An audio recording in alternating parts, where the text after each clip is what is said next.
basic instruments, and these three are the basic ones that you're going to need all the time. It's the mouth mirror, the explorer, and the cotton pliers.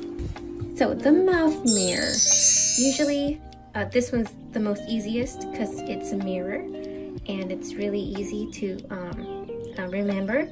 Okay, and the doctors use this to look inside of the patient's mouth, you know, all that good stuff. This is the explorer. So the explorer will have this hooky thing on one side and then a probe looking thing on the other side. And you can remember it because pirates have hooks. This has a hook. So what do pirates do? They explore. So therefore this is an explorer. So the explorer is used kind of sometimes to check for kind of cavities. So the dentist would use this and the mouth mirror at the same time when they're checking the patient's mouth, and they'll use this explorer to kind of dig where they think they see a cavity. They'll put this explorer in where the cavity is and see how deep it is. And yes, next is the cotton pliers. This one is also pretty easy just because pliers, you know, we use pliers like I don't know.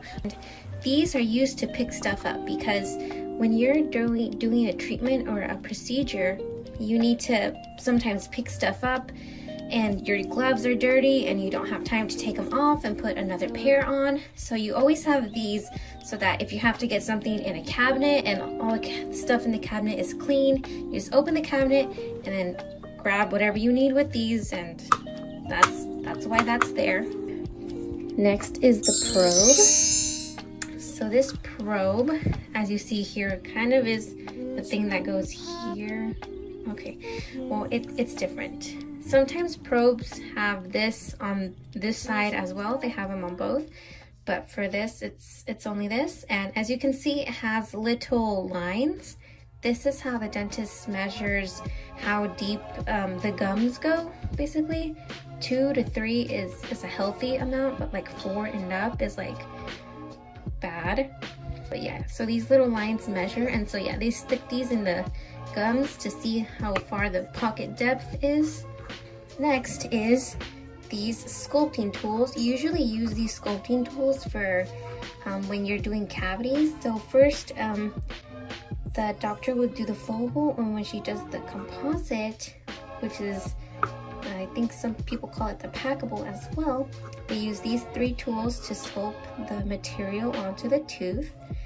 So they're gonna ask you for either this is called the spoon, and it's called the spoon because as you can see, it has like a little spoon at the end. See how it kind of looks like a spoon? And it has it on both ends. Looks like a spoon. They use that to sculpt the material. And now this one that has 2 flat ends, and not to be mistaken with the probe, because the probe is pointy, but these are flat. And these look, what does it look like? It looks like a hockey stick. And what are hockey pucks made out of? Plastic. I actually don't know if they're made out of plastic, but that's how I remember this one. So this one is called the plastic. This one is really easy. This one is called the ball burnisher because as you can see, it has little balls on the ends. That's a ball, and this is the football. This one is the scaler. The scaler will have 2 hooky thingies on the ends of it, and this is to take off the plaque. They use it for cleanings, and you can remember this one because just remember 2 hooks is a scaler. Okay, thank you. Okay, so these are the hand pieces, and this is the anesthetic syringe. This one's really easy because it looks like a syringe, and it's used to hold the anesthetic for when you have to numb a patient. Well, you don't numb them, the doctor numbs them. And then this is the high-speed hand piece. This one has a curved neck, not to be mistaken with the surgical hand speed, which we don't have at this office, but the surgical hand speed doesn't curve like this, it's straight. This one is used kind of mainly for cavity. So this drills out the decay. Sometimes it's used in root canals as well to empty the chamber of the tooth. It usually has a burr on here, but burrs are not in this lesson. This is the hygiene handpiece. This one is for your cleanings. And this one has this little spinny thing because when you're cleaning, this is so that you can rotate the brush. So when you're inside of the patient's mouth and you need to do all surfaces of the tooth, you just turn it, and so then you don't have to constantly be adjusting it. And this one is the slow speed. So this is the high speed and this is the slow speed. The slow speed is much bigger. So you can think of it like this. High speed is smaller. The smaller you are, the faster you are, and then the bigger you are, the slower you are. I hope I didn't offend people. This comes in two parts. This is actually a two-part thing. And it's slow and it's used to like polish the tooth. Okay, now we have these. These both look like scissors, but they are not. This one is a scissor. But this one is not. This one is called a hemostat, and it looks like it's not pointy. Can you zoom in? Yeah, it's not pointy. It's not used to cut things. This is usually to like pull off temporary crowns or to hold the sutures. And this one is called the surgical scissors. So you usually use this to basically cut like whitening trays out or to cut the sutures. And this one is the articulating paper holder. And see, the paper goes in between there, and that's what it is. And this one is, you have to adjust the bite, like with crowns and fillings. If you're doing an occlusal filling, which is the top of the tooth, you put the articulating paper there, and then you tell the patient to bite down on the paper, and then it leaves a blue mark on the tooth. And so then the doctor knows how to adjust the tooth. Okay, so these are our extraction tools. So these are mainly what you're going to use. This is what we use in my office. It's really simple because we're not an oral surgery specialty, so we just mainly use these. This is the periostal.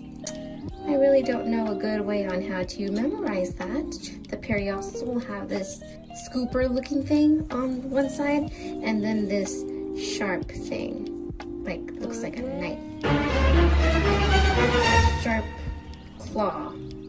So that's the periostal, and that's used to check if the patient is numb.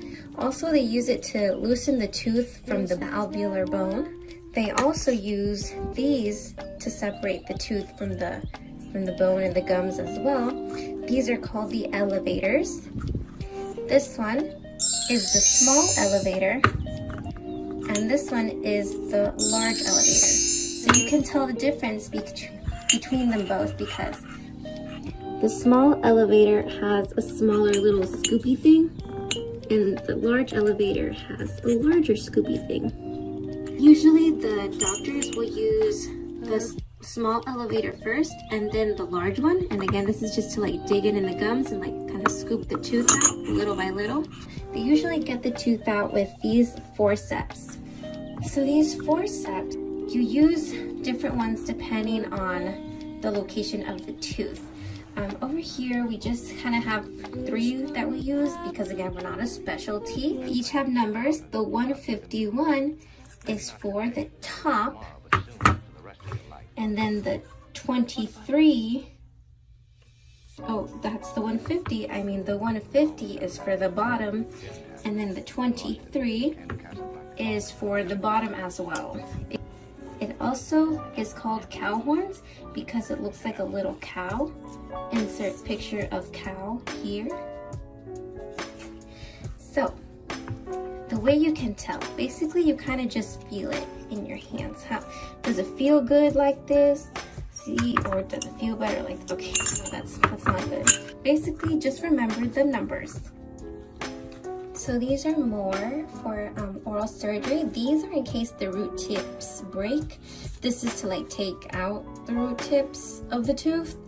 So these are called the east and west. You can remember that because this one's facing west, this one's facing east. These are also used to remove the broken tips of the tooth, and these are called the root tip picks. Those are really easy to learn because root tip picks, what do? They remove the tips of the tooth. So these will look like this on the end.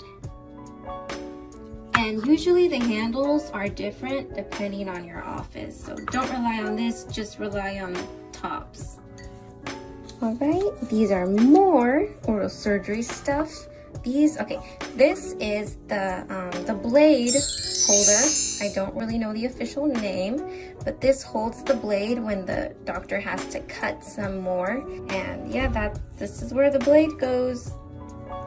This is called the curette. So after the tooth is out, the doctor will sometimes use this to remove the diseased tissue from inside the socket. So this is also looks like a spoon, but it's bigger. The way I remember curettes and what they do is they remove the diseased tissue. In a way, they cure it.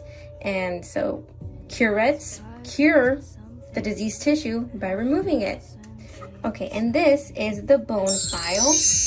You can see it has these little things here. Yes, and this is to smooth the bone if the bone is pointy.